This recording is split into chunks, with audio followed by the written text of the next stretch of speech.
So today's special guest I've been a massive fan of since I saw her strut to the final of RuPaul's Drag Race. It is the beautiful Kitty Scott-Claus. Oh my gosh.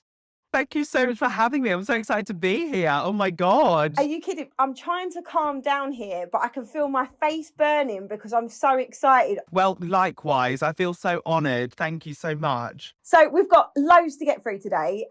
First things first, I want to kind of get a bit of background on you. So you grew up in a family of 6 children. That is nuts. Like, I'm trying to get into my head, like, what sort of child you were? Where did you fit in the family? So I was second eldest, and there's 5 boys, 1 girl, but only 1 queen. No, so I have an older brother, and then there's me, and then 2 more brothers, then my sister, and then my youngest brother. And I was just so loud, so loud, like such an exhibitionist from day dot. Like, I remember when we were so little, my parents took us to Disneyland Paris, and I remember they brought my older brother a Peter Pan costume and my younger brother a Captain Hook costume. And I remember I was like, well, I want Tinkerbell. And this was in the 90s, like back in the day where they wouldn't be like little boys in like Tinkerbell costumes. So bless my parents, what they did, they bought me a Peter Pan costume, and I was like, well, I'm not going to wear the leggings, and I'll just do it without. And if I roll the things up, it'll look like a little Tinkerbell costume. Stunning times, so crafty. Do you know what? Early days, like the drag scene, I mean, like you're saying, exactly that. Back then, you know, you wouldn't have seen people, like you're saying, dressing as Tinkerbell. Like, how hard was the scene back in the day when you first got into it? Oh my God. Well, I feel like when I got into drag, it was already like the wheels were in motion. It was like I started doing drag 2017. So like I moved to London 2011, I think it was. So like there was already like a scene. And like I remember going out when I was like, I moved down from Birmingham to London to go to drama school. And I remember going on nights out and watching like Mary Mack and Bag of Chips and just thinking like, oh my God, this is what I never for a million years thought like this is where I'd end up. I never thought like that'll be me. But like, I'm so like thinking about it now, I'm like, it's so like full circle the way it goes. Cause I trained as a musical theatre actor. I went to drama school doing musical theatre. And like when I was there, that everyone was like, what's your dream part? And I would be like, I want to be Glinda. I want to be Ellen. I love that. And we'd be like, that's not going to happen, babe. And I was like, no, it will. One day it will. And then I fell into drag, and now I'm like, well, it was clearly meant to be, because I just get to do all those things that I couldn't do at drama school, you know? Doing like reality TV, I feel like a lot of us don't appreciate how difficult it is when you're being filmed 24/7 and you've got so much screen time. Like, of course, like doing big shows is amazing, and it's amazing for profile. But also, I'm guessing comes like a lot of downsides to doing things like that as well, which you don't see behind the scenes. But please tell me, do not shatter any illusions. Doing RuPaul's Drag Race, please tell me it was amazing. Oh my God, it was the most fun. I loved it so much. I loved it so much. I went back and did it twice. I loved it. It was so fun. It was honestly. And also when I filmed season 3 of Drag Race UK, so that was 2021, we were in lockdown. We had nothing else going on. We were literally like stuck in our houses. And it was just the best excuse for everything. Like, it was literally like, we're all just sat in our houses. We're not doing anything. And it was like, okay, well, at least I remember when the auditions came around and it was like, I didn't get on. I auditioned for season 2 and my audition tape was so rushed because I was working and I was here, there and everywhere. And I remember my audition tape was so rushed. So season 3, everything stopped. It was like, well, I need to make this the best audition tape ever, because next year I'm going to be working again. You know, it's going to be the same. So I spent so much time on my tape, like, and I really enjoyed making it, and then getting on and just being like, oh my God, now I get to just enjoy doing Drag Race. And like, it was like opening all these doors where it's like, I never had like custom looks made before. And obviously you need that for Drag Race. So it was like, oh my God, trial by fire. It was like, here we go. The world is your oyster. It just must be the most insane show to do.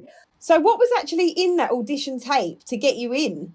Do you know, I remember once I got the call and they said like, you've been cast, because like it's such a long process, auditioning, and then you have like a call, and then you have to do like a psych test and a background check, and like everything is going on. And also when that happened, it was also COVID, it was also lockdown. So it was like, we're sending a nurse around to check you've not got COVID, and like all silly things like that. It's like, we don't even think about anymore.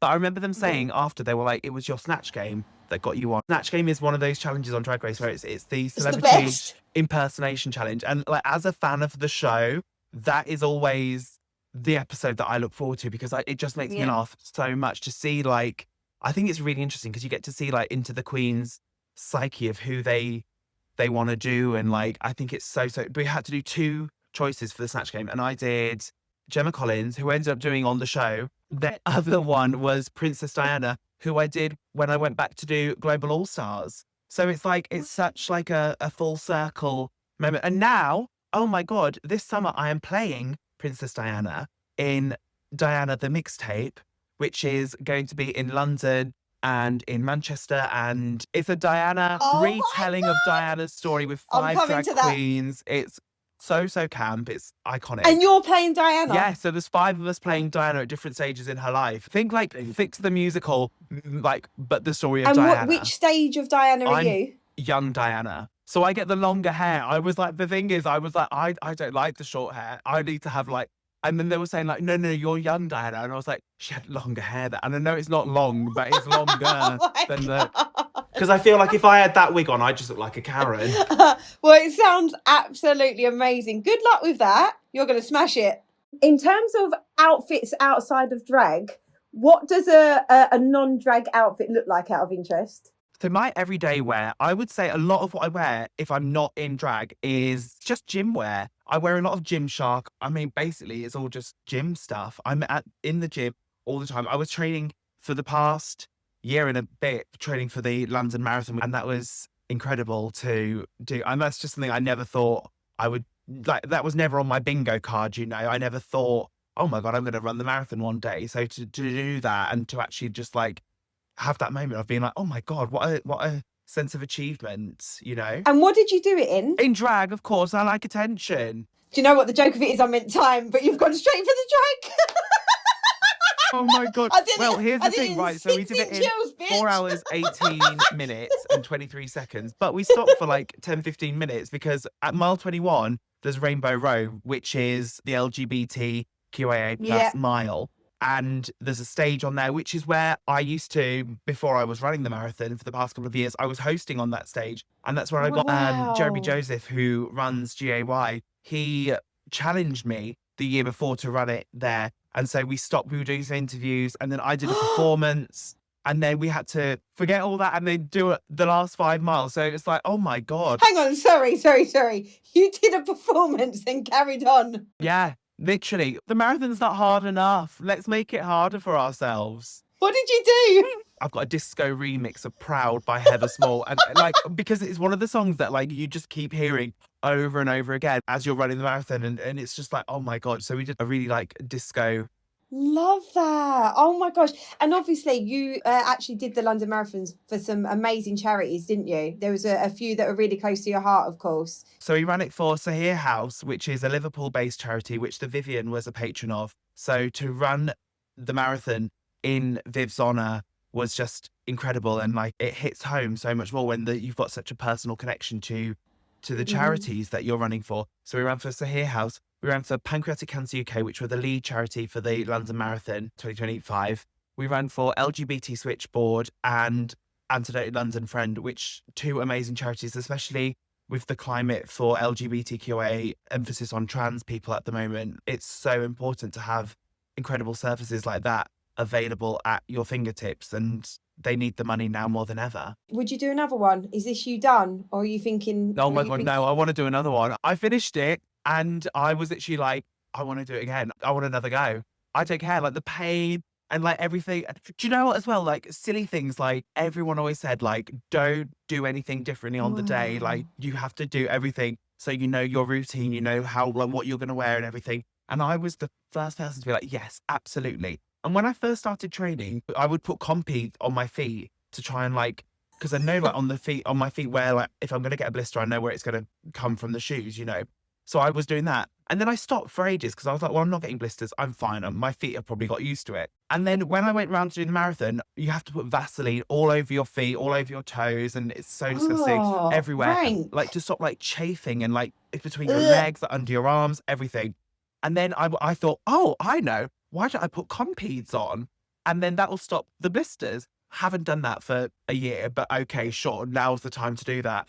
The 1 foot, because I put Vaseline on my feet, the one stuck, the other one hadn't. And I was like, oh, I'm sure if I had to put my sock on, it'll hold it in place, whatever. I literally finished the marathon. I got home and I was like peeling my sock off. And then like the company was like this, like peeling off. And I was like, oh, I'll just pull it off. Pulled it off. And there was a whole massive blister on it. I was like, oh.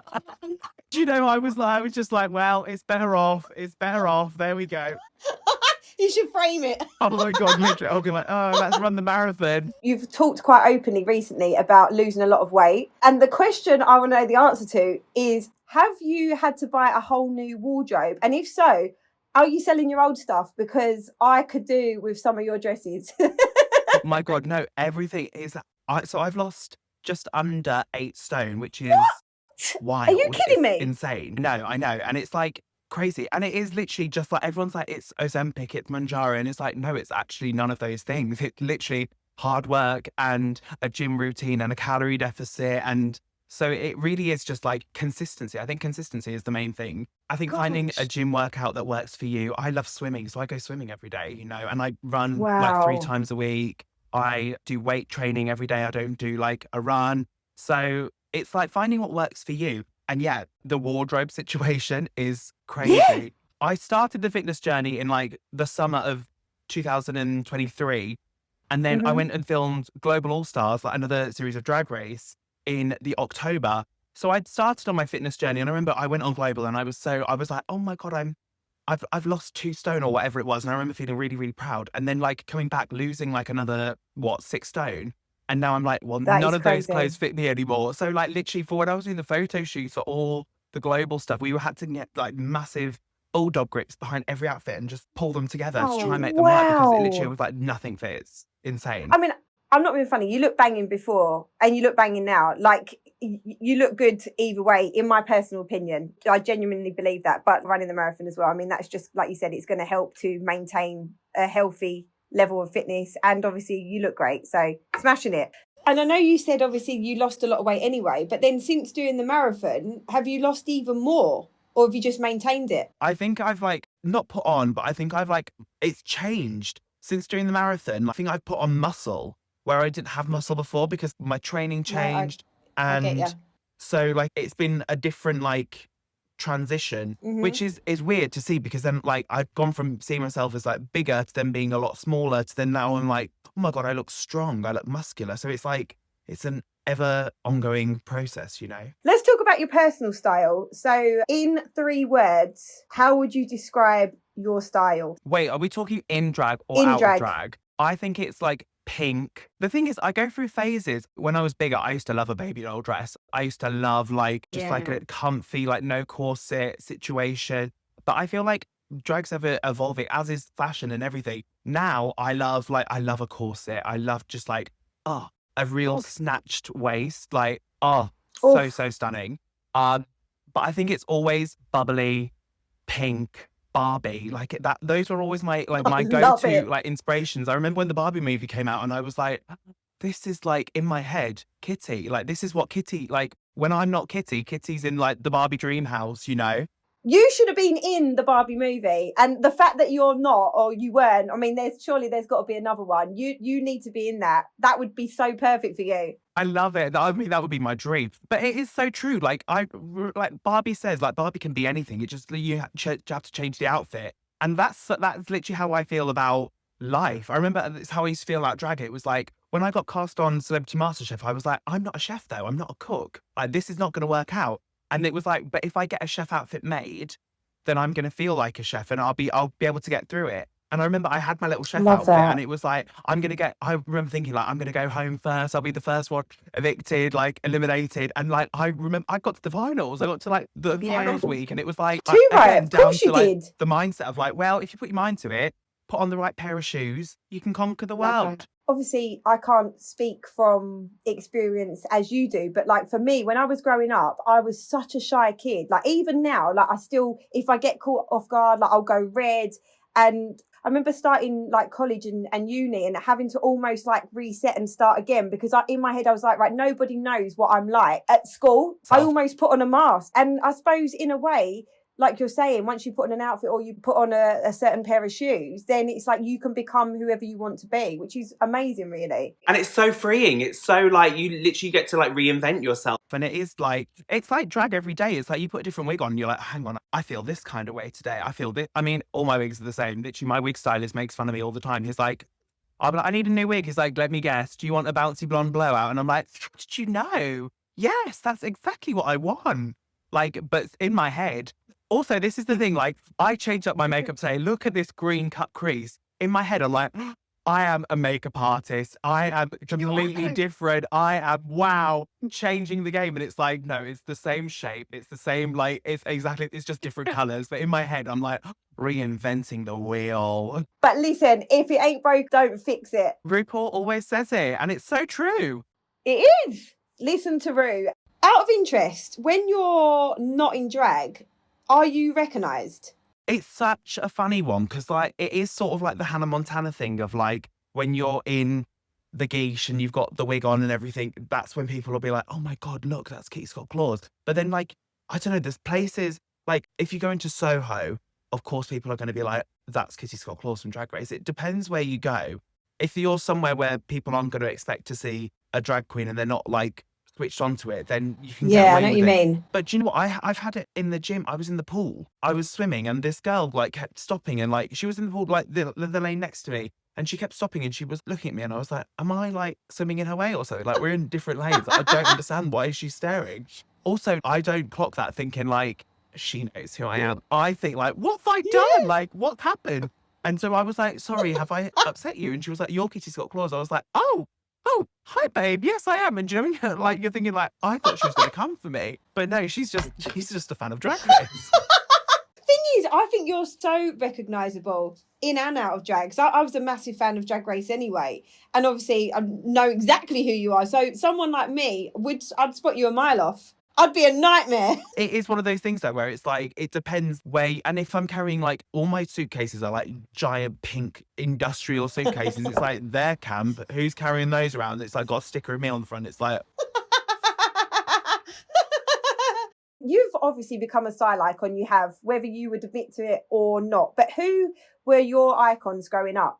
I honestly think like Barbie. I had like Barbies and Bratz dolls, and I remember thinking like they were just the most glamorous things in the world. I mean, I was like gay from day dot. There was no hiding that. I mean, I had Barbies, Bratz dolls, you name it, I had it. And I remember like I used to like make clothes for them, and I would always be like, I'd see things on TV and I'd be like, oh, I want to dress my Barbie like that. And I remember I used to give my Barbies boob jobs. I used to get like boob tack and like stick them on the boobs so they would have bigger boobs. So I was like, oh, I am, oh my God, changing the game. So I think like Barbies. Who else? Paris Hilton, Nicole Richie. Oh. I think like still to this day, like naughty's Hun culture shapes so much of like me and my style. And like I look at that, and like still to this day, I look at that now being like, why are those Von Dutch hats still such like they slap? I love them so much. The Juicy Couture tracksuit, it's glamorous. The whole like naughty's wag culture, the big bag, the big sunglasses, it's timeless. I mean, I don't think like people thought it was stylish at the time. To me, a little gay boy, oh my God, it was everything. Oh, everything that you've just mentioned was 100% stylish. Like, you've just taken me way back. Bloody incredible. Comfort blankets. Let's talk comfort blankets. So what item of clothing in your wardrobe do you put on and go, do you know what? I feel good. This is what I need to go and, I don't know, like you said, go and smash a MasterChef, not your chef outfit though. Okay, I've got a couple. Right. I brought some with me. Oh my gosh. I brought some. Have you? So this is like, it's a corset with like ostrich. Also, right, this is the thing. Since I've like been losing weight, I'm trying to like repurpose my outfits and stuff. So these feathers were part of a different outfit that I was like, we'll chop them off. We can have them put on a different outfit because nothing fits, you know? So like this corset, I wore this for RuPaul's DragCon in January this year. And it's so heavy. It's so stoned. Misty Couture in Stockport made it, and like it is just so stunning. The way the stones are, it like gives you like an extra like contour. It makes you look like more snatched because it's like you do the darker to contour into the light, and it's like, and look under the boobie bit as well. Look at the boobs. Oh my God. It's one of those ones where you literally like, I love an outfit where I just have to put the outfit on. I don't have to worry about like, I've got to put my boobs on. I've got to put like hip pads in. I've got to do this. And it's like this if I want to feel incredible, this 100%. And also it's pink, like, you know, it's like my colour. I love how I'm saying all this about pink and I'm wearing blue. God, again, changing the game. It's changed everything. Oh, I love you. Wardrobe malfunctions. Now, I'm saying this in the nicest way. You must have had a few because of how many times you've had to wear amazing outfits. Uh-huh. Oh, I've had so many. Right. The first one that springs to mind, I love, like, on the briefing sheet, it was like, it doesn't have to be like that public. Mine was on national TV. On New Year's Eve, I did Ollie Alexander's New Year's Eve program on BBC One, and it was like the Jules Hop show. And he got drag queens. He got like me and Vanity Milan, Ella Day, and Crystal Versace to do like a Britney Spears moment. So we all had to be different Britney Spears from her decades, everything. And I remember I was like schoolgirl Britney, obviously, Cam. And I wore, it was like a little school skirt with like a jumper, like tied up, a cardigan and a shirt and everything. So I was doing like the full Britney moment. Anyway, we were doing this like routine. It was so short. It was so quick. And I remember I went down to the floor and like gave a pose. I was like, oh, feeling Britney. Jumped up and my heel got caught in the back of the skirt. No. and so I was there like this, like, oh, don't know what this is. Like, what's that? And then tried to like get it, like play it off. Thought I had. And then like literally the last shot of the whole thing is me, my skirt. To be fair, everyone's doing like the skirts on the slant now. Like I was just ahead of the trend, but like literally you could just see my pants. It was, and I remember like literally like you can see my face. I'm like absolutely howling. I'm just there like, Happy New Year, everyone! Flashing myself. Woo! And the worst part is we did 2 takes. They used the one where I flashed myself. I'm like, oh great, but it makes a great story, so I'm all here for it. Another one would be I'm part of a Girls Aloud drag tribute band. And the last time we did a show, we had they're like orange something new dresses. They wore them for the Something New video. And it's like a corseted top with like a massive like pumpkin mini skirt. They're so, so cute. Anyway, we had them done. We had like fittings in them and everything. And like 2 days before, we were like, perfect, all good for the show. And it was my friend who's a queen was making them. And she was like, I just need to sew the lining in and then they're all good to go. We got to wear them for the show. And oh my God, like all of us put them on. We were like, they were like that far apart at the back. We were like, what's happened here? Have we all stacked on the weight? Like, what is going on? And like literally none of the zips were going. We were like, this is awful. Oh my God. She'd put sewn in a non-stretch lining into a stretch dress. So it just like none of them fit. And we were all just there like, oh God. Like, you know, when you start thinking, like, I remember thinking like, I've been losing weight. Like, what's going on? I don't know. Hell. So like none of us could wear them. Oh my God. We just like, I remember like we were trying so hard to get like one of us into them, and then it was like even if we can get one person, we all 5 need to be in them for it to look decent. We had to give up. We had to just put our costumes back on. It was like putting like sweaty costumes back on. So gross. I've honestly had tummy ache. So many. Oh my God. I did a play called Death Drop in the West End, and it was set in like 1991 or something. So it's all like 90s costumes, and I had this pink like one shoulder dress, and it was for like the dinner party scene at like the end of Act 1, and it was quite like high stakes. It was like there's a murder and everyone was like, ooh. Anyway, we all had like an entrance to come into, and I remember I came off stage, was getting changed and everything, and the dress was helping me like into my dress, and it was like we'd done the show for like 3 months at this point or whatever. It was like a well-oiled machine, and literally took the first outfit off me. I went to step into the next one. She went to like zip it up, and the zip just went like boom and like off, and it was like, I have about 30 seconds before I need to be on stage. Like, what do we do? Oh my God. And do you know when it's just like panic sets in and you're just like, the show must go on. Hang on, what do we do? We literally had to. And then I had to like crab across the stage, like no turning to the old, like no turning around. It was so bad. And like everyone on stage was like, what is Kitty doing? Like, what's happened? And like, I would literally be there like, talking to people, like, but not looking at them. I would just be like looking front on, like, yes, like, but I did the whole rest of the act with like that dress. The whole back was just open. But then, like, that's credit to you, because obviously you're such an amazing performer that I think a lot of people would. I know that you know the sheer panic must have set in for a few seconds, but you know what can you do? Like, that's the pro in you. Exactly. Just got to crack on and get on with it. Just there, like, I'll just hold it together behind. And then I remember like people being like, what? Because also I love a joke. I love a prank. And so I think people must have thought like, oh, Kitty's like pulling a fast one. She's trying to put us off. Like she's not done a costume up. It's like, no, the zip's gone. I wish that was the case. I wasn't wrong when I said I bet you had a few stories about this. We should have just made this whole episode about your malfunctions. Let's talk about hand-me-downs. Now, anyone that receives a hand-me-down from you would be incredibly lucky. But what item of clothing or an accessory would you hand down to someone? So do you know what? I don't think I've ever been given anything from anyone. Like, poor me. But also it's like... I think like drag is so specific and it's so like to the individual that it's like I look at something and I'll be like, oh, that's gorgeous. But then like it's like, well, it's custom made for your body, so it's not going to fit me. It's not going to, you know. But I have to say, I got these shoes in January. Oh my gosh! In the sale Mike I had. Oh my God, the amount of comments I've got are from like different queens being like, if you ever get rid of them, you know what size are they? A 42. This is the thing as well, since losing weight. I used to be a size 10. And now I don't even think this is like science or anything. Like, but I'm saying to people, I'm like, I've lost weight on my feet. I swear to God. Listen, you are not going to believe this, right? I've had this conversation with people before. My feet have shrunk. They have.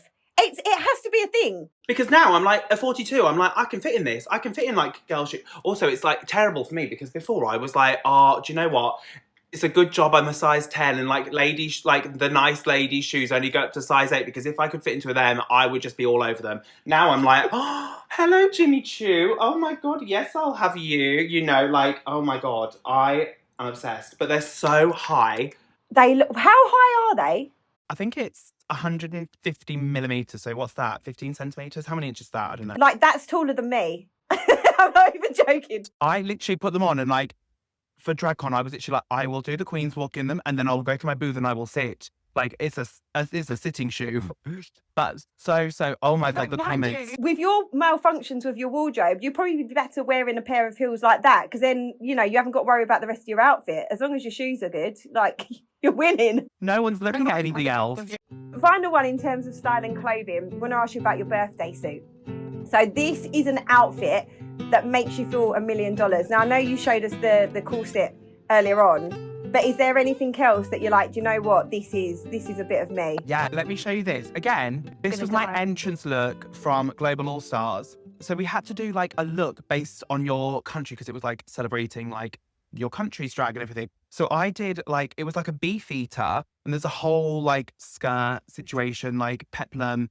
It's so amazing. Oh my gosh. But like the detail on it is like insane. Honestly, this is I cannot believe I'm even witnessing this right now. It's red, it's glittery, it's got like KSC, it's got my initials like embroidered onto the front. It honestly, when I put this on, I feel like, oh my God, I can take on the world. I remember seeing like articles with the girls from Six saying like when they put their costumes on, it feels like armor, and that's what it feels like. Again, so heavy to wear, so painful, does not fit anymore. So if I ever want to wear it, it's like bulldog grips at the back. It's only for a photo shoot, you know. And because it's like made of plastic, you can't really adjust it. It's like it'll be cheaper just to buy like have a whole new one made. But honestly, it is like I remember wearing it for the first episode of Global All Stars and just thinking like I feel incredible. That is unbelievable. Like, seriously, that is stunning. You need to get another one made. Like you said, you can't, it's not like you can. I'm literally like, it'll go in the museum one day. This is the thing as well. I'm like,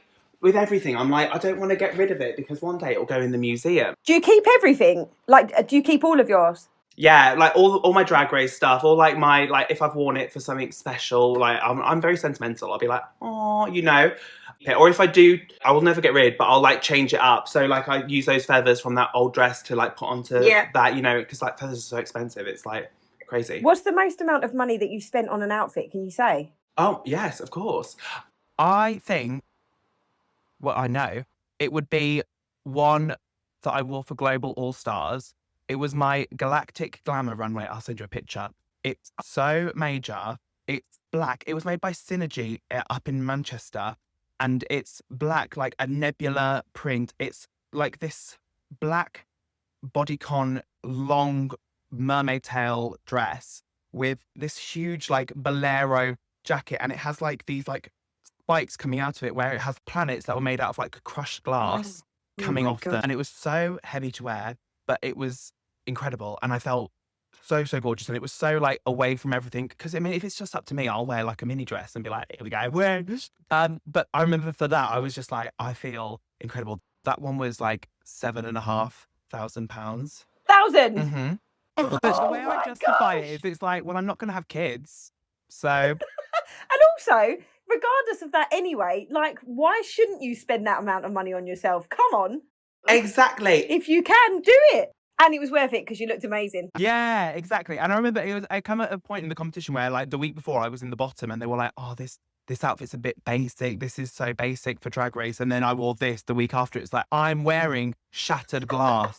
Have some of this, hon. So right now it is time for the 60-second style sprint. Basically a quick fire round. Answer the first thing that comes into your head, which could get us all fired. Are you ready? I'm ready. Let's go. Socks with sandals, yes or no? No, ew. Sunglasses inside, yes or no? Glamorous, yes.